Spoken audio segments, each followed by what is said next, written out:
Great. Okay, it sounds like the mic's working. So thank you very much for having me. It's really an honor to be here. It's great to come back to Rice and see the beautiful campus and to I don't know, see some friends and etc. I'm also very happy to talk about this topic. It's a good fit, I think, for the Kennedy Institute and kind of for the moment of where we are these days. So I'm. It was mentioned I was here, and I got my degree in physics and mathematics, and I was interested both in the sort of theoretical and experimental sides, and both cosmology and particle physics. I ended up going to CERN right after I graduated here to work on experimental particle physics, and then kind of continued with that path. But as things have gone on, I've always been able to sort of go back and forth a little bit, and I really love this interplay between the experimental side and the theoretical side. And so the statistics is a very nice language for doing that. There's lots of computational elements, and machine learning certainly fits into that mix. So I'm going to give you kind of a big picture view of what's going on from my point of view in AI for science. And I'm going to start the story with July 2012, and that's when we announced the discovery of the Higgs boson. Up until that point, that was pretty much like what I had focused on from when I left Rice, was preparing for and searching for that particle. And interestingly, right at the same time, the same month, July 2012, was this paper on the right, which was kind of a milestone moment for deep learning. And that's really when, convolutional neural networks and deep learning and the way that we, talk about it today really kind of started to take off. And the first time you started to see really a big advance in terms of how well these kinds of techniques were working for, in this example, image classification task. Now, I'll say right at the outset that when I'm talking about AI, I'm not talking about just what's happened in the last couple of years with ChatGPT. That will be part of the story, but I'm thinking kind of broadly about what's going on with sort of modern machine learning, deep learning, neural networks, all of these kinds of things. And so it's not, if you're just expecting like ChatGPT, or if that's what you think when you hear AI, that's not what I mean. I mean something broader than that. I'll point out that one of the authors here is Geoff Hinton, who is one of the people that just won the Nobel Prize in physics, and he also previously won what's called the Turing Award, which is kind of like the Nobel Prize for computer science for the work that he did in sort of very foundational work in machine learning and deep learning and et cetera. So this was the picture around 2012. Right after that, I started to pivot and think about kind of broadly about how we could use what was going on with deep learning to try to improve science, but without sort of throwing away everything that we know as scientists and replacing it with some kind of black box, but somehow taking advantage of the power offered by machine learning, but still kind of maintaining high quality standards that we have in various areas of science. So since that sort of 2012 time period, there was a bit of a delay as people started to realize that this is real and how to translate it into different scientific areas. But then very quickly, you started seeing an enormous ramp up in terms of the number of papers, in this case, physics and chemistry and material science that were using AI or machine learning in some way. Those fields have been using those techniques in some sense for a long time, but the rapid rise is essentially the rise of deep learning style techniques. So when we think about this as definitely having impact, and we already mentioned the Nobel Prize, also the Nobel Prize in chemistry had a very strong, AI machine learning was a big part of that. But I want to talk about what all's going on in this space. And so one thing is it's clear that AI is quickly sort of raising the ambitions of scientists as they think about what is it that they can do, things that previously seemed impossible or kind of not on the table of things that you would even try to do now seem like maybe we should revisit that and we should try to do it again. So that's what I mean by the ambition line there. But the way that AI impacts the different areas of science and the kind of capabilities that it offer really varies a lot depending on what field you're in. And so what I want to do, and it's kind of the theme of the talk, is go through a few of the different patterns that are emerging and try to identify them, because I think the different patterns will speak to different members of the audience. Okay, the other thing that I want to say kind of, is before I get into the specific, again, like patterns or examples, is that, thinking about, is this, are we just applying AI to scientific problems? Is it just like applications, or is there something else going on? And to think about that problem, I think it's useful to kind of think of these two axes, and maybe you've seen this before, but there's on one axis, you're considering essentially how practically useful is this research that you're doing, and on the vertical axis, you're thinking about kind of the quest for fundamental understanding, and then you can kind of establish these quadrants. And so applied research is usually in this quadrant where you're thinking about it being practically useful, but you're not necessarily focused on like the quest for fundamental understanding. And here the quest for fundamental understanding is with respect to the AI part of it. Like, okay, if you're using AI or machine learning to do physics, yes, you're using it in the quest of fundamental understanding of nature and the universe, but from the AI perspective, maybe you would just see it as like an application. So when you think about this axis, I'm thinking about from the AI perspective. So that's the applied research angle, and I think people often talk about applied research in that way. And that's kind of in contradistinction to pure basic research, where you're not necessarily thinking about the applications, you're just thinking, deeper understanding. So this would be people like talking about foundational AI research or something like that. But between this dichotomy, I think the thing that's being missed, which is really important, and I really want to call out, is what people call use-inspired research. Okay, and the idea of use-inspired research is that many of the foundational advances that you see in lots of areas, including AI and machine learning, are inspired by the context of a particular applied problem and the kind of weird peculiarities or challenges that you run into when you try to tackle that problem. And so that's certainly true when you think about the various problems that you run into in chemistry or physics or astrophysics or biology, et cetera. And so that use-inspired research angle is really important. And you can think of it as kind of related to these like phrases like necessity is the mother of invention, or reality is stranger than fiction. When you're just doing pure basic research, you have to use your imagination to think of like what's the interesting question. But when you like are confronted against a real problem, there are often challenges you would have never thought of on your own, right? The other thing is that applied research has this idea that there's kind of like a solution off the shelf that's going to solve your problem. And in some cases that's true, but in most of the interesting problems I've worked on, there is not a good off-the-shelf solution that's going to solve that problem. Okay, so throughout the talk, just keep this in the back of your mind, because there will be various examples where you can see how that use-inspired research is really fueling foundational advances. Okay, so with that in mind, like what are some of the context and peculiarities that you see, and I'll start with the physical sciences, that are really, that are the important thing that are inspiring the foundational advances in AI?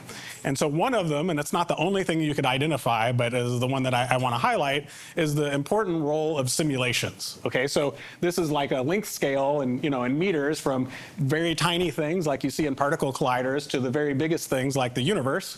And in the middle, you have epidemics and the brain and airplanes and molecules and all sorts of things. And for each of these things that are shown, we have very good simulations of what's happening. We know a lot about those phenomena. And when you think about it, like modern theory is not like a pencil and paper equation usually anymore. More often, the best thing that we have in terms of our scientific knowledge is encapsulated in terms of a simulation. And that often involves different kinds of phenomena at different scales that you're plugging together. And so it's really starts to be a much more of a community type project, and it's kind of like, where does human knowledge sit? And a lot of human knowledge is encapsulated in these simulators. And now when you talk about simulators, you can generate synthetic data from them. So in a machine learning language, you might say they're generative models, but they're a lot more than a typical generative model. They have a mechanism inside that you can interpret that's like a real scientific mechanism. And so you might say that they're causal generative models for the data generating process, and you can interpret them, you can reason about them, and they can be applied to different kinds of settings. And that's all very important. And then when you pair that with what's going on in terms of like computing in general, so programming languages, high performance computing, certainly a topic that's very near and dear to the Kennedy Institute's heart, is that allows you to do all sorts of things. And in particular, you can generate synthetic data that's very high fidelity, high resolution for these very complicated systems. Okay, so the problem with that is that those simulators, in principle, they provide a lot of what you would want to do, but they're very difficult to work with in a lot of very practical ways. So they're very difficult to use if you want to do statistical inference. They're very difficult if you want to use them directly for doing experimental design. If you wanted to use a simulator directly as part of a decision-making process, it's a problem. So these are all things that we want to do in society and in science, and simulators, as great as they are kind of poorly suited for them. And so there's a quote here from Paul Dirac, which I don't want to necessarily read the whole thing, but he's basically making the point that the physical laws, say at the ground level of what's going on, say like quantum physics, predict basically everything that's going on in chemistry, for instance, and in that kind of reductionist picture you have biology and et cetera. But in practice it's kind of irrelevant, right? Because for lots of reasons. One, you have kind of emergent phenomena that come up, and then also the amount of it's just way too complicated to be practical to actually try to compute the things that you would want to know.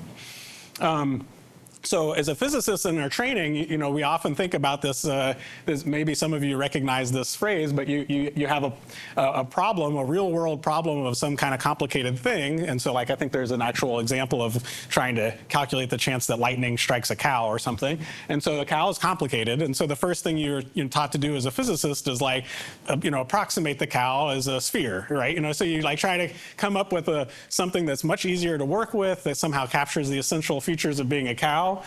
Since moving to Wisconsin, I've learned there are other important features of cows. So this is kind of how we're taught as physicists. And in some sense, the way I see what's going on with AI and machine learning is something more like this. We have other kinds of models that can capture a lot more, complexity of what's going on that you can still work with. They're maybe not the easiest things to reason about, but from a practical point of view, they can do a lot of very useful things. So for example, here's an example. On the left is going to be a traditional numerical simulation of some system, and on the right is going to be a machine learning model that has learned to emulate that system. And these are starting to be very kind of complicated systems with lots of moving parts, strange, kind of physics going on. And so these they just look really cool, but you can start to imagine that if the thing on the right is a neural network and it's accurate and it's super fast, that's going to be helpful. And so people have started to talk about, and this is a slide that's kind of coming from Microsoft Research, the way that they talk about it is that they're trying to say that basically we're experiencing another paradigm in science. And so they go back to kind of way back from an empirical time to the more theoretical stages that happened, then the kind of emergence of computation changing how we approach science. And then there was the big data phase where people talked about data-intensive science and data-driven science. That was called the fourth paradigm, and that's this book from Jim Gray. And they're saying, okay, well, this is really kind of a fifth paradigm. And actually, I like this phrasing quite a bit, and I never really liked the fourth paradigm because this idea that there's just a bunch of data kind of sort of throws away everything you know about theory. And data is important, but what about all of our scientific knowledge? And I feel like this approach where you point at the simulators together with data and then using AI and machine learning to somehow tie them together is to me much more compelling. And I definitely feel like we're at some kind of inflection point. Now, these are just some random slides. This is Max Welling, well-known machine learning researcher, also has a background in physics, but talking about this idea of really slow simulations that are being approximated with neural networks, where you have an emulator that can go really fast. You have to pay some upfront training costs for these emulators, but after that it's really fast. So sometimes people use this word amortized. And one of the places where you're seeing that is, for instance, in the context of numerical weather prediction. So it goes much, much faster. It can still have enough accuracy for many use cases, and then you can start to stick that into systems where it would have been impossible otherwise. Another area where you see it has to do with fusion and plasma, the understanding and trying to control the plasma in a tokamak, for instance. So DeepMind partnered with a group in Switzerland that has a tokamak, and they trained these machine learning models on simulations, like classical simulations of what's going on in the plasma, which are really expensive. And then once they trained that, they took that surrogate and they were able to embed it into a classical kind of control system. And so you're seeing it from kind of the engineering point of view, you. So that kind of goes to that's the first pattern that I want to identify, is that when you have these AI machine learning models that can give you really fast emulators of a classical numerical simulation, then you can use them for making decisions, embedding them in control systems, or use them as some part of some design for something else. So that's the first of the patterns I want to hit on. Okay, so now I'm going to switch gears and talk a little bit about machine learning and AI in the context of molecules, materials, and mathematics, which sound very different, but they all possess the same kind of pattern again. So this is a figure from Dave Baker's lab. He's one of the recipients from the Nobel Prize in Chemistry. He's been designing proteins to have certain kinds of functions for many years, but has started using AI and machine learning to accelerate that process. And so maybe you remember some of these. You've seen some of these things where you can type in like, make me an image of a teddy bear on a skateboard in Times Square or something. So those models, there are various kinds, but some of them are called diffusion models. And what his lab did was start to use special kinds of diffusion models where instead of giving it text like, I want an image of a teddy bear, they said, here's an insulin, and I want you to make me a protein that will bind to it. And so the prompt is like another molecule, and the thing that you get out is the protein that's binding to it. And this was covered in the New York Times, and they're sort of making that connection between what's going on in generative AI and images in this kind of scientific setting. Now, a lot of what's happening with AI and machine learning in the context of molecules, and also in terms of materials science and materials discovery, is that you're trying to search through this enormous space of possibilities, different kinds of proteins, different kinds of materials, to try to find things that have certain kinds of properties. And it's an enormous search space. It's very hard. You can't really do it by brute force. And these kinds of generative AI techniques are good at imagining possible scenarios, and you can try to steer them to have certain properties that you want. But it's very hard to have any guarantees that the molecule or the material actually has those properties, right? So you need to go do some experimental follow-up, in this case in a lab, to confirm that molecule or material actually has the properties you want, okay? So the machine learning could be wrong, it could hallucinate. Is that a problem? Well, yes and no. I mean, if you're gonna go put that drug in a person, it would be a problem. But if you're gonna go check in a lab that actually has those properties, it doesn't really matter, right? So as long as you're confirming that it has the properties you want and you're accelerating the discovery process, it's fine. Like the bar for the machine learning AI is much lower. And this is happening, and this is some quote from Google and their partnership with Berkeley and Berkeley Lab to try to do those kinds of things. And then in mathematics, it's somewhat similar. You have theorems, for instance, that you'd like to prove, and it's very hard to figure out what what the right proof would be for that, say, theorem. But you can use these, starting to use language models and things like that to basically guess. It's similar to writing code, and start to guess what the proof might be. And it might be wrong, but there are systems that can read those candidate proofs and then check to see if they're actually right or not. So when you have this kind of I don't want to necessarily use the word imagination, but something that's making a bunch of guesses that are reasonable guesses, and you pair it with something that can do some kind of verification or confirmation, it's a really nice pairing, and that's happening in molecules, materials, and in mathematics. So that's the next pattern that I wanted to that I wanted to identify, which is this sort of exploration with confirmation. Okay, now I'm going to switch gears a little bit and contrast those examples with the way that AI and machine learning are happening in a lot of the experimental sciences. So this is particle physics, cosmology, astrophysics, as well as many others, but I'm just going to focus on those three. So in these situations, you're collecting data, say from your instrument, whatever that happens to be. This is the Atlas detector at the Large Hadron Collider that I work on, and then you have some data analysis pipeline, which could, may have a lot of traditional components that were built by humans, but increasingly have machine learning components inside. And so you have some machine learning pieces as part of this data analysis pipeline, and then you finally get to claims, scientific claims, right? And so it doesn't matter if it's a machine learning piece or something made by a graduate student by hand, you don't want to make mistakes, right? This is where making a mistake matters. And so you really need this data analysis pipeline to be robust to like what a physicist might call systematic uncertainties and the machine learning crowd might call distributional shift or something like that. And so you really care about mistakes, and you really care about things like uncertainty quantification. It's a very different kind of world to be working in. So that's another pattern, which is how AI and machine learning is driving what's going on with data analysis and statistical inference. So I'm just naming the pattern, but I haven't really told you how it works. So I'm going to spend a little bit of time on this one because it's one of the ones that's near and dear to my heart. And so this goes under the phrase simulation-based inference. So I showed you this picture before that has all these different simulators, and I made the point that these simulators are poorly suited for various tasks, including statistical inference. So let me dive into that a little bit and tell you kind of more about what I mean.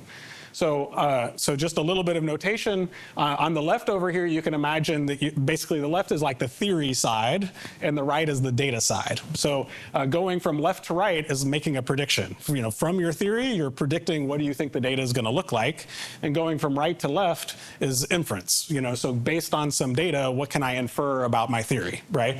And so going from this predictive direction is where the simulators come in, right? They are allowing you to simulate some, what you imagine the data might look like.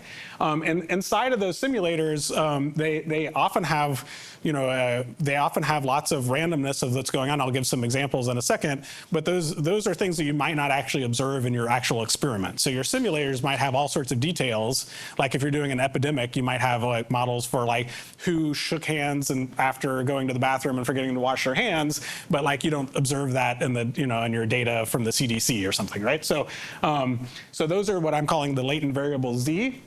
I'm not going to be too math heavy, but I have a little bit of notation here.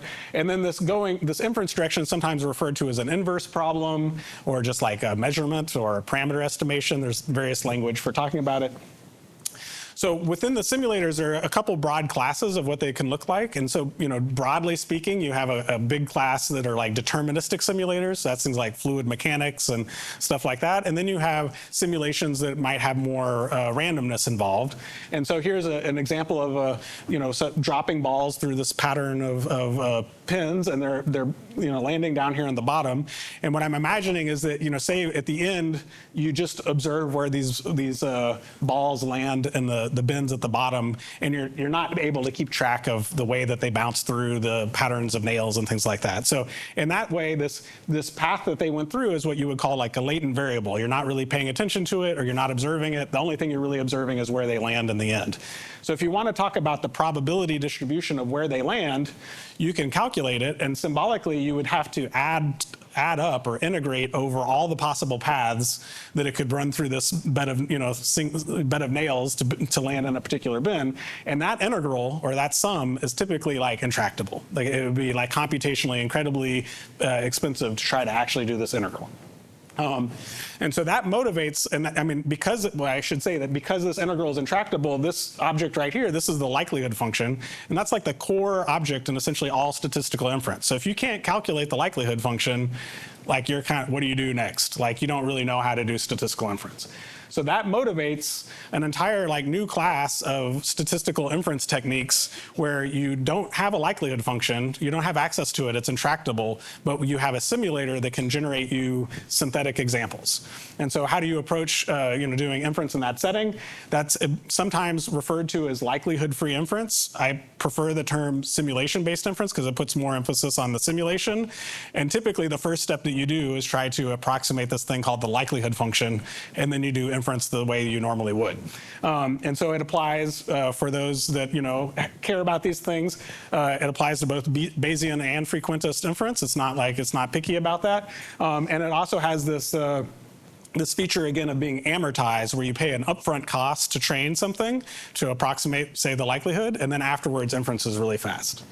So back in 2019, 2020, a couple of postdocs of mine, Gilles Loup and Johan Brimmer, and I wrote a review about what was going on in the space, and basically talked about how machine learning and other kinds of tricks are really allowing us to work with much more complicated data. That's kind of the vertical axis in this plot, or simulators that are much more expensive, which is kind of the horizontal axis in this plot, and that's enabling a lot of science. So I'm going to give some example in a second, but this is kind of the schematic of it is that you have your simulator, you generate a bunch of synthetic data from it, and then you have a neural network whose goal is to try to approximate a likelihood function.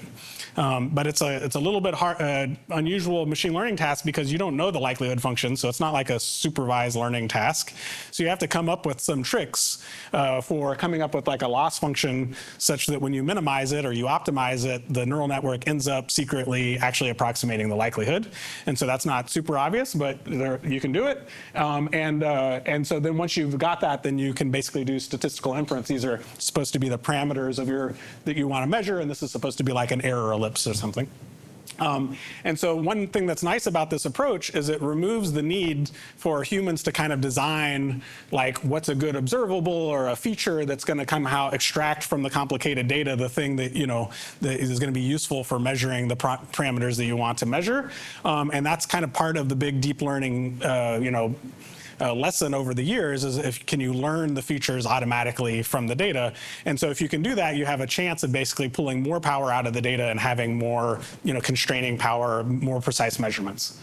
So here's an example from particle physics. You start off with your theory, so you can think, if you've heard of like the standard model of particle physics or supersymmetry or quantum field theory or one of these things, you've got some parameters. You use things like Feynman diagrams, which are ways of kind of calculating what if you smash particles together at the Large Hadron Collider, how they'll scatter off of each other. And it's a sort of pictorial representation of what's happening. And what it's predicting is this Z here is supposed to be the energies and momenta of all these particles flying out. But you don't observe these particles directly because they radiate or they're unstable. And so there's another program that will take them and then do this radiation. And now you have the energy and momenta of all these particles. And that's another set of like these so-called latent variables. But you don't observe those either because then they hit our detector and they like ionize things and they do all sorts of stuff. And that's a super complicated process because the detector is like the size of a building. But you don't observe all of that. In the end, you just observe like voltages on individual sensors. And you finally get to the observed data over here. So you want to go from this observed data to say something about these parameters. We have software tools that do each of those stages, and I don't expect you to be familiar with them, but these are like logos for these different tools. We call them Monte Carlo generators, and that's partially because as Monte Carlo generators, what they're doing is they're sampling from these distributions, and you can see that sampling is sort of symbolically as approximating some big integral. And so for one collision at the Large Hadron Collider, we have like 1 billion random variables we have to integrate over. So you're never going to do a 1 billion dimensional integral. So this is like totally intractable likelihood function. So that's the problem. So, but this likelihood-free inference or simulation-based inference, you're now able to use neural networks to take that data and figure out how to approximate the likelihood, and then you can do inference. And so in this plot, the red dotted line, these are two parameters of some theory. And the red dotted line is the error ellipse you get from classical statistical analysis techniques. And the blue one is what you get by using the simulation-based inference techniques. And maybe visually that doesn't look that striking, but that's like a big reduction in uncertainties, which would be like, I don't know, quadrupling the amount of data that you have at the Large Hadron Collider. And that's, billions of dollars experiment, right? So this is something that definitely got the attention of the particle physics community. And there's similar stories like this that are happening in other areas as well. So this is a plot that shows from a paper from the gravitational wave community. They have these big interferometers like LIGO and Virgo, and they see those, and then they want to figure out if two black holes just collided or some neutron stars or something. And so one thing that they want to do is quickly point a telescope to look to see in that region of the sky if you can see an optical counterpart. That's part of what's called multi-messenger astronomy now. And so if you want to do that inference really quickly, you want to be able to do that inference really quickly, but the typical approach to doing that would take days or weeks. With these kinds of techniques, it's all amortized, so you get like inference, you get this plot of like where did it happen on the sky like instantaneously. And you can point your telescope and look to see if you see something there. It's also being used, and this is some random example about single molecule force microscopy, where again you have a forward model and you're trying to infer some properties of some proteins and things like that. And basically this has kind of exploded recently. We put up a website called simulationbasedinference.org, which automatically is kind of collecting the papers in this area. And you can see that like over the last few years, it's really taken off. And it's having impact both on the methodology side, you see statistics and computer science, but on the applied side, you see astrophysics, physics, math, neuroscience, quantitative biology, epidemiology, genetics, social science, environmental sciences. So I mean, the abstraction is very broad, very powerful and applies to a whole bunch of different fields. So this is something I'm very excited about. Okay. Now I'm going to switch gears and talk about a few other patterns. And for these next ones, I'm drawing inspiration from a paper that I like by Mario Kron and company. So the title of it is on the scientific understanding on scientific understanding with artificial intelligence. And I'll read a little bit from the abstract. So it's a great abstract. It says, imagine an oracle that correctly predicts the outcome of every particle physics experiment, the products of every chemical reaction, and the function of every protein. Such an oracle would revolutionize science and technology as we know them. However, as scientists, we would not be satisfied with the oracle itself. We want more. We want to be able to comprehend how the oracle conceived of these predictions. And this feat is denoted scientific understanding and has frequently been recognized as the essential aim of science. So I think that that's really important. And so some of the things that we're seeing with AI and machine learning are like helping us do stuff faster and et cetera. They're not necessarily directly aimed at like the understanding piece of it. And so in this article, they tried to identify a few different things. And so I'm using their terminology. So one pattern they identified was what they call a computational microscope, a resource of inspiration, and then the last one was an agent of understanding. So I'm going to tell you a little bit about this computational microscope with an example from my own research. So a few years ago, I teamed up with a group of people that do theoretical nuclear physics. This is not my training. And so you're studying basically the strong force, which is one of the 4 fundamental forces of nature. It's described by a theory that's called quantum chromodynamics, or QCD. It describes how these fundamental particles called quarks and gluons interact with each other. And it's kind of famous for having these emergent phenomena because the quarks and gluons kind of pair together and they make new things called protons and neutrons, which maybe you've heard of, right? So the protons and neutrons in the nucleus are all kind of emergent from this underlying theory. And so when you want to try to make predictions in this theory, it's really tough. You know what the theory is, you can kind of write it down, but it's very hard to make predictions.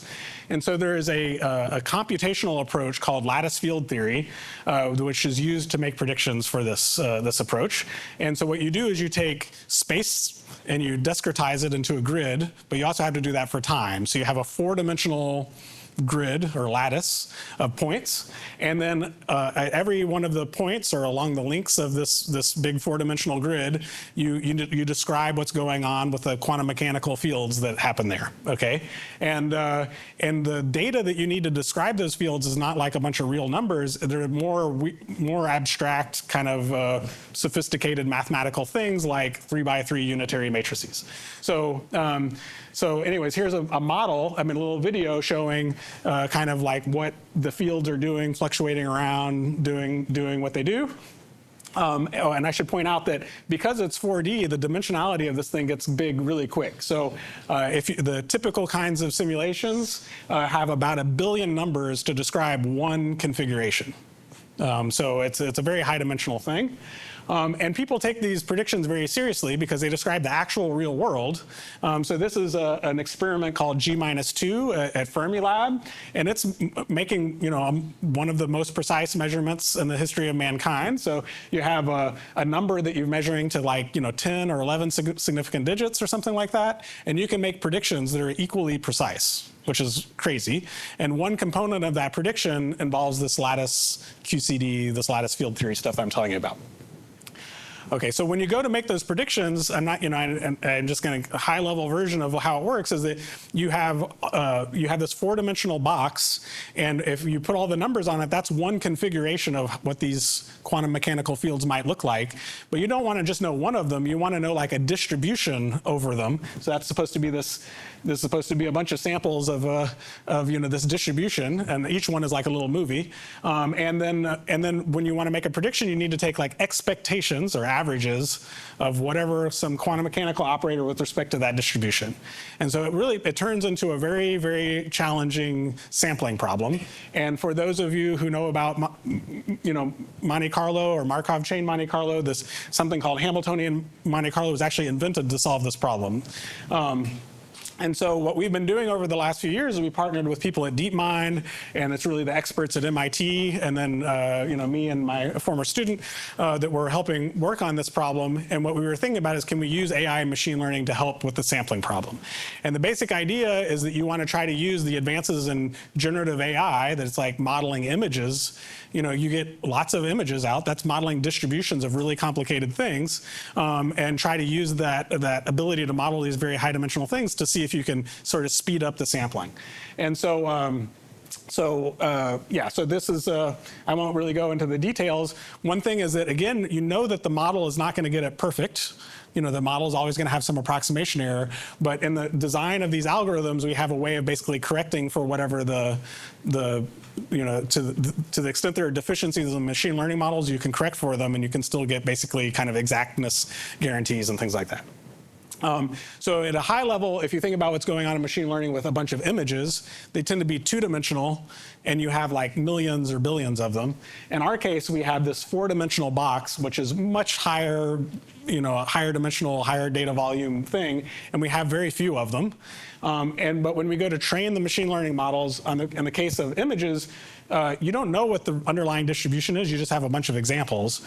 In our case, we somehow sort of know what the underlying distribution sort of should be up to like an unknown constant or something like that. And so you have some help, but the training paradigm is very different than normal machine learning. And also in these theories, you have very complicated symmetries, which are part of what happens in particle physics.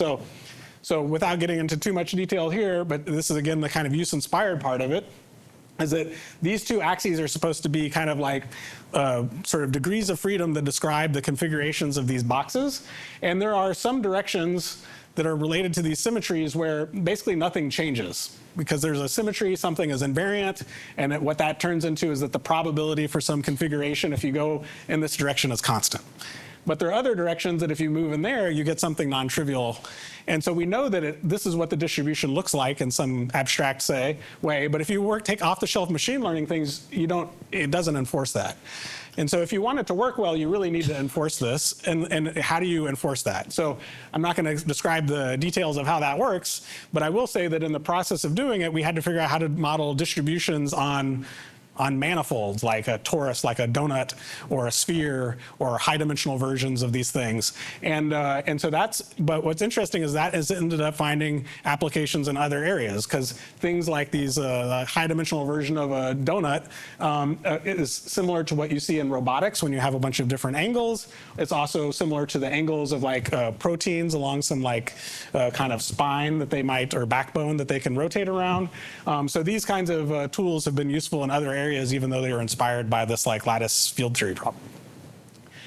So the upshot of this whole thing is that we get some AI-enhanced numerical sampler thing, which is way more effective than what you get with typical Monte Carlo. So this is basically, I'll just show that the orange thing that's bouncing around everywhere is how is it exploring the solution space?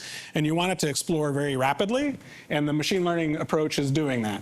But the classical techniques, they kind of get stuck for a very long time, and so they're not efficiently exploring the different kinds of configurations.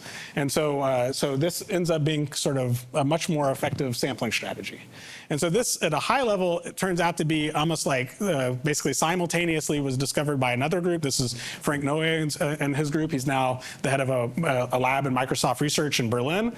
And he was thinking about not,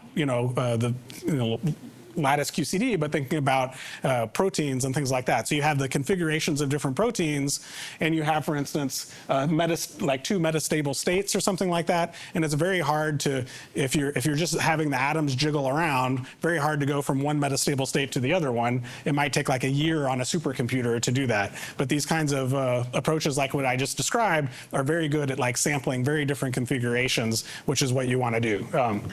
So anyway, so that's kind of another interesting tie-over. Okay, so then I'm going to end with this last one, which is about this resource of inspiration.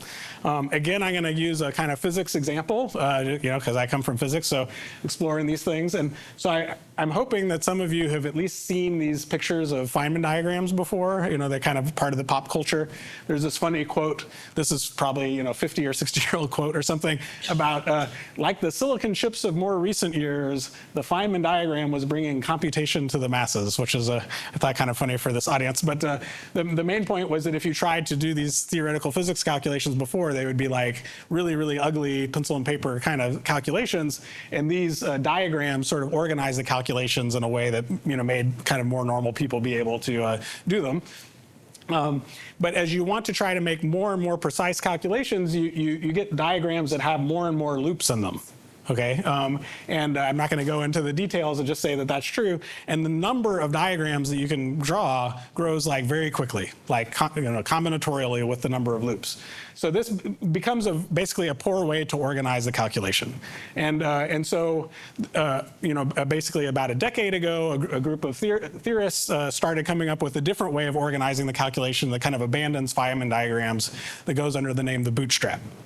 Okay, and so in this bootstrap approach, you don't need to understand this. It's like hopefully like you'll just kind of follow at a high level, just let the words wash past. But the way that you write down the answer is basically, it's going to look like you have a bunch of letters, in this case A, B, C, D, E, and F, that somehow encode the kinematics of how the particles scatter off of each other.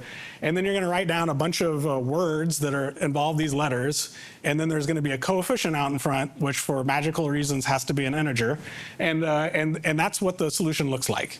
And so, and if you have L number of loops, then the number of letters is 2 times L. Okay, so that's the rule. That's just how the answer is written, but you don't know what the answer is. So people can calculate these things, and so at 2 loops for this particular diagram, this is the answer. Okay, but you can, and so there's four letters, but there should be 6 to the 4 possible terms, because you have 4 choices of 6 letters, so there's a bunch of combinations, but they're almost all 0. And the ones that are left over, like you see, 8 happens a bunch and 16 happens a bunch. And if you look at the letters, there's all sorts of patterns going on. So this way of writing down the answer, there's a bunch of like secret structure going on and a bunch of patterns that people don't really understand exactly. And so as you go to higher loops and more precise calculations, the number of terms explodes. So at 8 loops, there's about 1 billion terms. So you couldn't really write it down. Most of them are 0, a lot of them aren't, and again, you have all this hidden structure hiding inside. And at this point, the tricks that the theoretical physicists have been using kind of run out of steam, and they can't go any further. And so we are looking to see if we can use AI to basically help us go further. This one is sort of like what I showed before, this exploration plus confirmation. We're using things like language models to try to guess what the coefficients should be for these different letters. And basically, you just look at this like language, and you're using AI to try to guess what the answer is. And then we can confirm if it's right or not, because we have a way to verify the answer. And so what we're starting to see is that these models are getting like 99% accuracy in predicting these coefficients. So we are hopeful that in the near future, we're going to be able to extend these calculations to beyond what some of the best theoretical physicists in the world have been able to do. So that's pretty cool, but I already showed you this pattern. But after we did that, we thought, okay, well, what we would really love to be able to do is detect those patterns. So this is something like, if these IQ tests, like you get the sequence of numbers and you're supposed to guess what's the next number. Or like you've seen maybe the Pascal's triangle, there's like some rule for how to extend this table. And if you look at it and you can discover what the pattern is, then you can kind of extend it. So what we would ideally love to do is find what the hidden rule is, and we don't know what it is. But in the process, and our problem's much harder because it's like a 6-dimensional version of this table, but whatever. But in the process of trying to do it, we're gearing up to try to use AI to help us find those. But in the process of trying to do it, with using human intelligence, we actually found a bunch of patterns that no one ever knew about. So we just put this paper out a couple weeks ago, and I'm not going to explain them, but basically we have found recurrence relations and sequences and all of that kind of stuff. So this is my first personal experience with this pattern, which is using AI as a resource of inspiration. The AI didn't solve the problem, but somehow it was like a creative assistant or something along the way. And there's other examples in mathematics where AI is basically a creative assistant, and that's kind of cool, and it still has a piece of being human, which is nice. And then I'm going to end with this. Is that if you go back to that paper, the last one they talked about was an agent of understanding, and it's basically looking a little bit more into the future of what would it look like to have a kind of autonomous scientist or something that's actually trying to do understanding. And if you wanted to do that, you're going to need to embrace really the entire scientific method in the loop. You're not going to just be analyzing data. You're going to be analyzing data and then designing the next experiment and trying to generate hypotheses and reason about which experiments are going to be good for testing which hypotheses. And we don't have the AI really to do that yet. Maybe in some niche examples you have that kind of thing, but generally no. But that is definitely kind of like what is happening right now. Like that's where the discussion is sitting much more right now, are these AI systems that are getting much better at reasoning. They're starting to solve really hard math problems. And so we're not quite there, but like it's a very contemporary topic.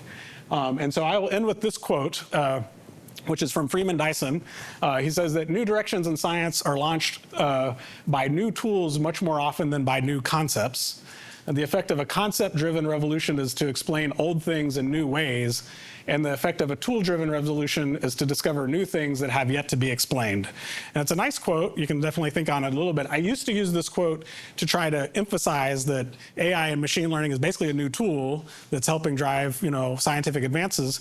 But now I'm also realizing that it's really challenging what we mean by intelligence, what we mean by science and doing science. And so that is really more of a conceptual revolution. I'd say it's farther behind, but right now we seem to be kind of faced with both of these types of revolutions simultaneously, which is very interesting. And with that, I'll end. Thank you very much.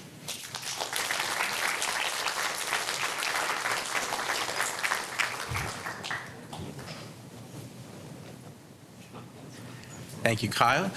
So we'll have some time for questions at the end. Right now, we're going to have a fireside chat with Kyle and the director of the Kennedy Institute, Lydia Kavraki. So move over here. All right, Kyle. Let's see. Kyle, thank you very much for your talk. Thank you very much. Yeah. As it was said before, the Kennedy Institute is really committed to addressing critical global challenges through foundational research in AI and computing. And we are also dedicated to fostering collaborative efforts to drive AI-powered discoveries in scientific disciplines. So really your talk is very much aligned with, with our mission and a great interest to members of the Institute. And I think your talk drew faculty from departments, from many departments across the campus, which is really very nice to see. So I would like to use this short chat to maybe emphasize some parts of your talk and to maybe bring also some more questions. You did say, and I mean, we have to note that just a couple of months ago, we had not one, but 2 Nobel Prizes, right? That send a signal that AI is transforming the scientific landscape. So John Hopfield from Princeton and Geoffrey Hinton from University of Toronto received the Nobel Prize in Physics for foundational discoveries and inventions that enable machine learning with artificial neural networks. And the Nobel Prize in Chemistry was shared between Demis Hassabis and John Jambor. Both of them are with Google DeepMind for protein structure prediction, and David Becker from the University of Washington for computational protein design. I mean, all of these are researchers who are considered to be at the forefront of AI, of developing AI, and for using AI in their work. So we all know that these are not isolated research. I mean, there's a huge amount of work that is happening right now in machine learning and AI. I mean, we can hardly keep sometimes up with what's going on. And you highlighted AI in science in your talk. There are, however, many skeptics, right? There are people who say, this will pass. I'd love to hear your thoughts and your comments. Yeah, I mean, I think, well, first, I mean, there's certainly a lot of hype. I mean, I don't doubt that there is a tremendous amount of hype, and it's difficult to tell the difference between them. I think, I hope that in the talk there were a bunch of examples where, the way that AI is being used is not just like using ChatGPT and it's getting you something, and it's not about replacing it's not about replacing all human knowledge with some black box, or which I would also be very skeptical about. But there's not one pattern. It's not a one size fits all situation. So there are different ways of how do you still maintain some sense that what you're getting out is correct, right? And I tried to, in some cases you're verifying it in a lab, or you have some formal verification, or or in some places it's actually hard, and that's one of the reasons why it's difficult to take up machine learning in those contexts. But it's really important that we keep our, a very high bar for how we do science, and not just sort of lower that bar because it's fun to use AI. But I think that there are so many examples that are compatible with that. And I think you definitely there are areas where it's giving us capabilities that we didn't have before, and there are things that we have wanted to do for decades, that like if you had the ability to do it, you would have done it. And now that we're starting to have that ability, there's like no reason not to be doing it. So I definitely don't think it's hype in that front. I mean, in that sense, I think it's very real and very like transformational for how we're approaching science. But there are a bunch of different patterns, and I'm sure there are more that I didn't, identify in this talk. Yeah, but I think we need a more nuanced conversation, I would say, because there's definitely a lot of hype, and you hear things like, oh, we're going to, Sam Altman was saying, like we're going to solve drug discovery and we're going to solve all these things and somehow without any mention that there's like a lab involved, right? Yes. I don't think that is true, and I certainly wouldn't want to take whatever drugs came out of some model if they weren't tested,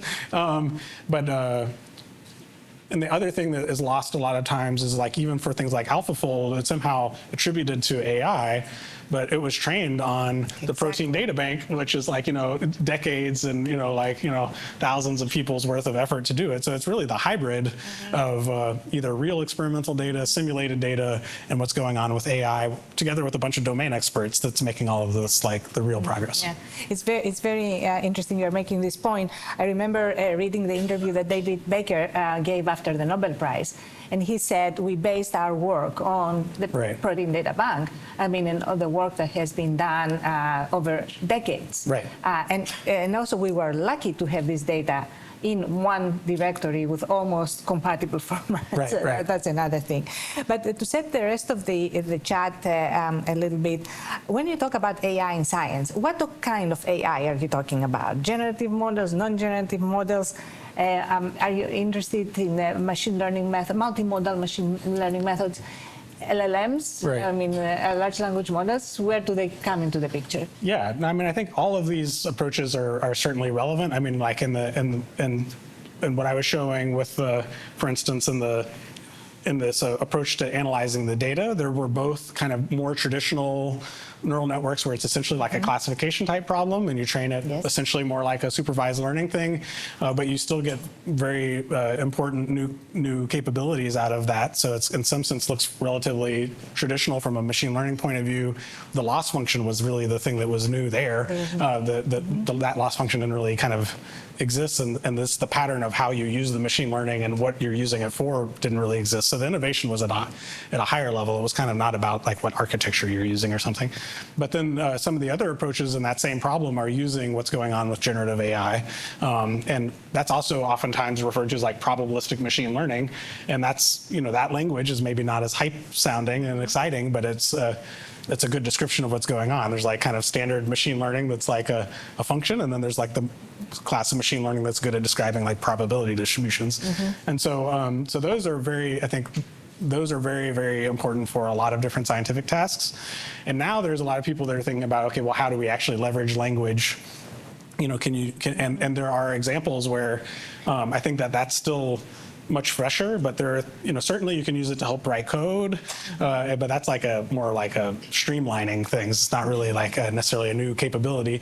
But then there's things where it's somehow leveraging, people have taken just raw sequences and said like, here's 2 sequences for some protein, which one is going to be like more fluorescent, and it's actually does a pretty good job of saying which one and why, and identifying which mutations are relevant. I mean, that's wild to me that stuff works. So I think the promise of bringing in language models is important, but like how it's much earlier, I would say. And then And then the multimodal part is another thing that there are a lot of people interested in, sort of foundation models for science. And there's a lot of promise there, but exactly what those patterns look like and what you get out of it is still very, immature, I'd say. Very good. Okay. All right. It's interesting to see, and I think it's always interesting to expand our horizons when we talk about AI in science and not think about one thing. I mean, all the talk right now, especially these last 2 days, is about LLMs, but let's not forget that there are other things besides LLMs. So let me get to two issues that are very interesting in this context. I'll start with compute, and then I will go to data. So compute is very important. I mean, it's clear that some calculations need a huge amount of computational power, and there's a lot of discussion about this issue. I mean, there are obvious questions like, if you double the amount of compute, would you double the power of the methodologies that you have, or your models? What are your thoughts in this direction? Yeah, no, I mean, I think it's interesting that these scaling laws have become very popular. Also sort of interesting that one of the early papers on this was written by Jared Kaplan, who was a theoretical physicist at Johns Hopkins, who's now running the lead of Anthropic. But so this idea of scaling laws is definitely something that as a physicist you would want to look for. Yeah. But one of the things that's a little bit interesting is that for some of the problems, if you had if you put on your statistics hat, that there's kind of the best that you can do. There is an optimal solution, the so-called Bayes optimal thing. So of course it can't continue scaling forever, and so it really depends a lot on the problem. And some things you hit that plateau very quickly, but it seems that language is intrinsically quite complicated, and so for language you're starting to see as you keep adding more compute, bigger models, more data, everything, the things continue to get better. But the idea that scaling laws exist for everything is kind of, I think, clearly not true. And so what is the equivalent of the scaling laws for different domains of science is unknown. I mean, so people should not expect that what happens in language is going to happen in all these other areas. And that seems to be lost a lot in the conversation. I don't really understand exactly why. And then there's also just lots of other ways to improve, right? So so a lot of that scaling law is here's the paradigm for how we're going to train things, and that's partially what we've learned with this DeepSeek event recently. Is there's a lot of ways to be creative, and that's certainly very important for academia because we're not going to be competing with Google for buying, or OpenAI for buying a bunch of GPUs. The kind of computational power that they use, yes. Let's talk also about data. I mean, data has been an enabler for machine learning. Have we reached a plateau with data in science, or are there more data to unlock and explore? Yeah. What kind? Yeah, I mean, at this last NeurIPS, Ilya gave a Test of Time award, and he sort of very strongly said we basically used all the world's data, and we're in the post. It's data is like a fossil fuel, it was produced produced somehow, and we've exhausted it, and so what do we do from here on? And I think again that's this very narrow version of I mean, it's important, but it's this very text language-based picture of what's going on, or images on the web or something. But the different types of data are in a scientific setting. They're so rich, and we have I'd say scratched the surface of using all of the data that's available, that's been collected on instruments, or that can be produced with simulations. When you start to talk about simulations, you can produce essentially unlimited amounts of data and all sorts of different scenarios that no one's ever bothered to simulate before. So there's definitely a lot more data out there to be explored. Yeah. Explored, yes. I tend to agree with you on this. I think we haven't scratched the surface. If you think about biological data, if you think about data we can collect from the universe, I mean, there's so much more to be. Let's move a little bit to the challenges. What do you think are some of the big challenges of the application of AI in science? I mean, there's certainly a lot of challenges. I think, in many of the examples that I showed, I tried to stress how there's something about the pattern where you can still be rest assured as a scientist that you're not going to do something totally wrong because you have either some way of checking or something like that. But finding how it is that you use this powerful tool that's maybe, either a little bit uninterpretable or some kind of black box thing or something, but how do you still diagnose it and kind of have some either like guarantee or something like that, and what that looks like in different fields is very different. So I think that's one of the challenges, is figuring out how for your problem and your setting you can somehow validate it or something. And I think that when you start working with, on one side you have this great power of being able to work more directly with like kind of raw data, but you also have this worry that the machine learning model is going to, like, they often cheat if they can. They pick up on some feature which might be totally irrelevant for the actual problem if they can help them with like their predictive task. But it's very hard to know that they're doing that, right? So like, how do you diagnose these things and kind of ensure that they're, and that was also a problem for humans, but humans have, we've just developed over decades a whole slew of different kind of heuristics for how we go about doing it, and we've made all sorts of mistakes in the past, and we've learned from them at some level, and we don't have the equivalent set of heuristics for the machine learning based approaches, and so I think that's going to take years for them to be developed. Are you worried about reliability? And how does this relate to the use of experiment? Yeah, I mean, definitely. Something that are here to stay, or do you think at some point we'll be able to simulate experiments to a large degree? I mean, I think. Well, I mean, if you think that you understand the like underlying mechanism, and that's not where you're, like, you trust that part, and then then you can simulate a lot of things with that level of trust. In the same way that, like, for materials, if you believe that you understand quantum mechanics, then there's like whatever DFT simulations or molecular dynamic simulations. You're not arguing about Newton's laws and stuff. You believe that that's true. The thing that's interesting is what the emergent stuff that happens on top of it, which is super complicated, right? And so there you have a big, simulation can play a really big role. Whenever you want to try to learn something deeper, simulation's not really going to help you, right? And so that's where you need to be able to do experiments and actually interact with the world to learn from it. And in biological settings, I don't think we have, the notions of the simulations typically not as nearly as well developed, right? So I think I maybe lost track of the original question, but I mean, robustness is very important. I mean, the other thing is that in terms of interpretability is a really important thing, and the way that I phrase interpretability is that sometimes people say interpretability, you don't really care about interpretability. And one example that I think my friend Yama Kun says a fair amount is like when you go to the airport and there's a taxi driver, you don't really care how they get you to the airport as long as they get you to the airport. And they could try to explain how they got there, but it's probably some like post hoc explanation that's maybe not what they're actually doing.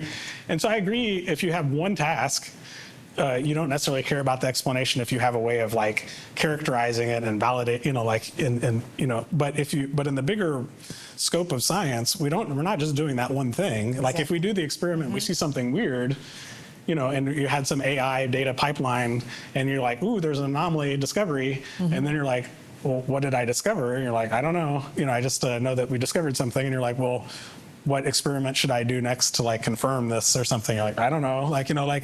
So like in the bigger loop right now, humans are still in charge of that, right? And so we have to generate the hypotheses, we have to design the experiments, but it's not like that's written in stone. I mean, you could automate those things, but I don't think we're at that stage now. So as long as humans are in charge of generating the hypotheses and designing the experiments and also convincing each other that we should use our taxpayer money to build those experiments, humans are very much a part of that. So that's like, for me, that's why interpretability is really important, is in that bigger context of the scientific method. I have one more question for you, but I would like to ask the audience, this is a good time to, if you have a question, we can take one or two questions from the audience. All right, I see Oleg and two people. Okay, we have two questions. We'll take these two questions.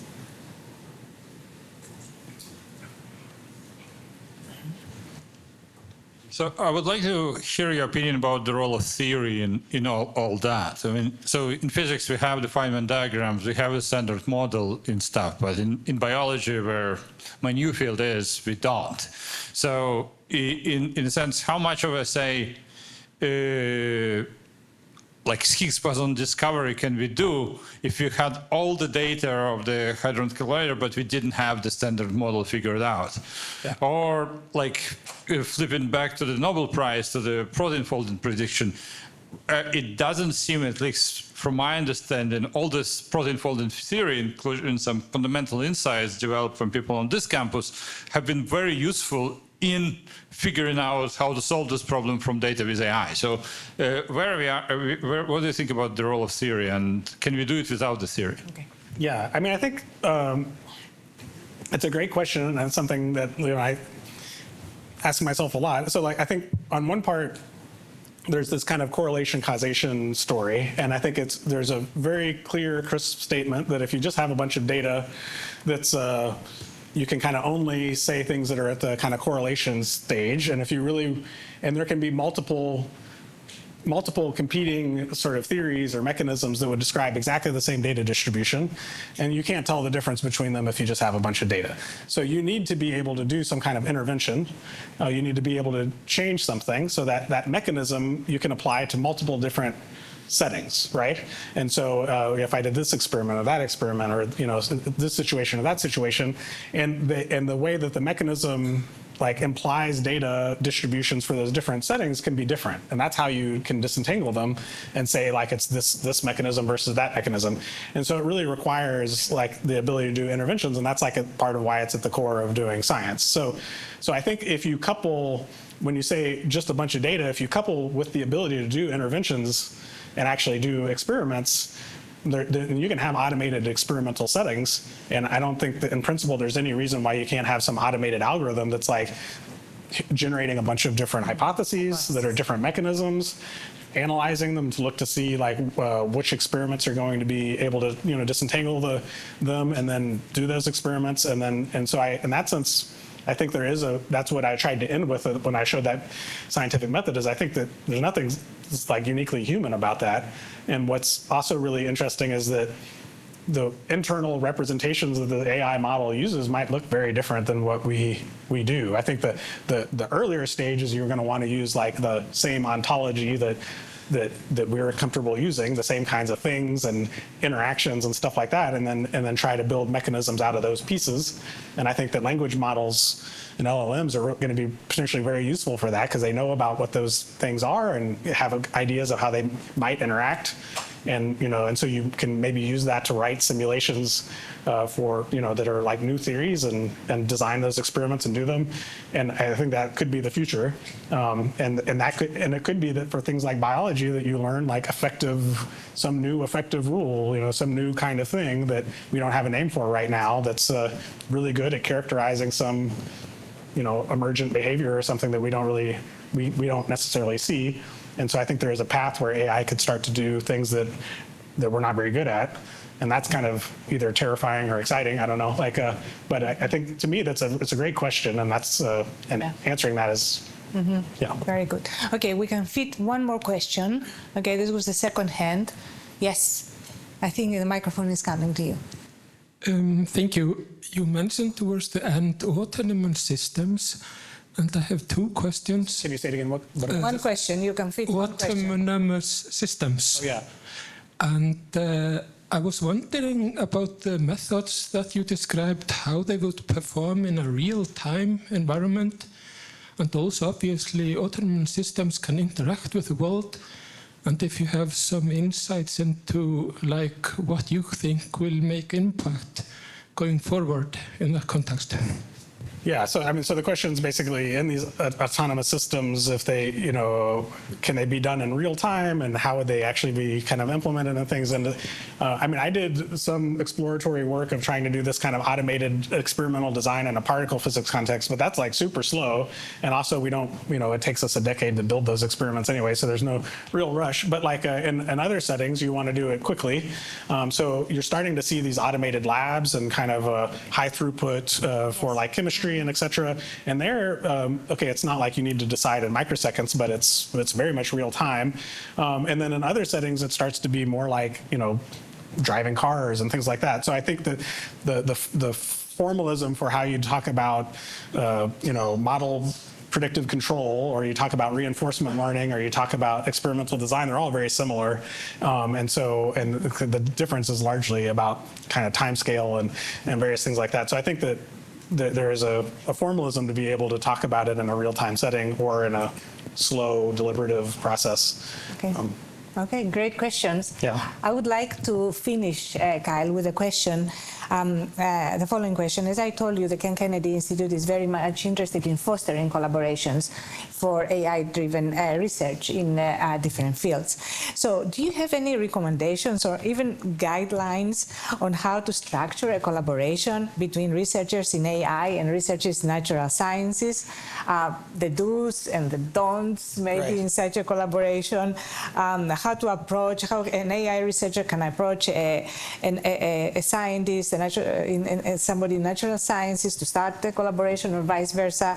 I'd love to talk about this topic. Yeah, no, it's a great question, and that's something, especially in my role as the director of the Data Science Institute, I'm confronted with a lot. So I think I'll start with the don'ts, I would say. So one of them is that I think that for people that are like, if you have a domain scientist trying to engage with like a computer scientist or a statistician to work on or applied mathematician or someone to work on their problem, if it seems like it's just an application of an off-the-shelf thing, that's usually not going to go anywhere. And so there were a lot of like particle physicists at the beginning of the LHC that were like, ooh, supersymmetry, Higgs boson, extra dimensions of space and time, super cool, coolest stuff you could ever do, help us use machine learning to come up with a better classifier, on this problem. And it's cool science, but for most of the computer scientists, you're like, it's a classification problem. It's super boring. That's been solved for a long time. And so because of that, there were relatively few computer scientists that got engaged.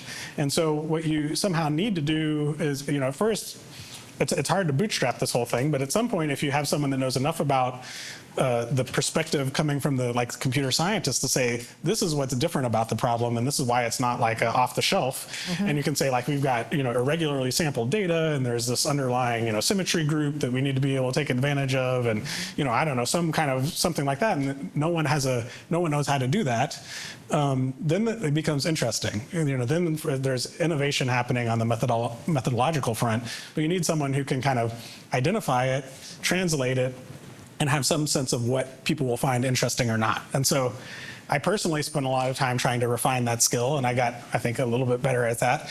But then that's not very scalable, right? So so how do you foster that in a different way? And I think one of them is that we often have workshops where we bring together the two groups and we try to talk, and you try to encourage a lot of times it's paired, you have a machine learning person and a physicist or a chemist talk, but they tend to just still kind of talk in their jargon, and it's often not super effective. So I think you really have to curate at the beginning and try to get people to, get rid of as much of the jargon as possible, try to isolate some problem, and then go out of their way to identify what is it that's interesting for the other person.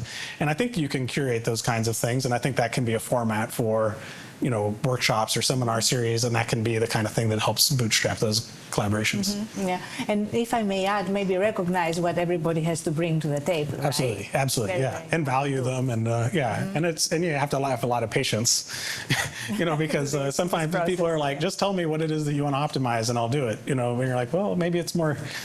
Science is not necessarily just one optimization problem. There's lots of considerations. Yeah. Yes. Well, we'll close the chat here. Thank you very much. Great. Thank you very much. Thank you all for coming.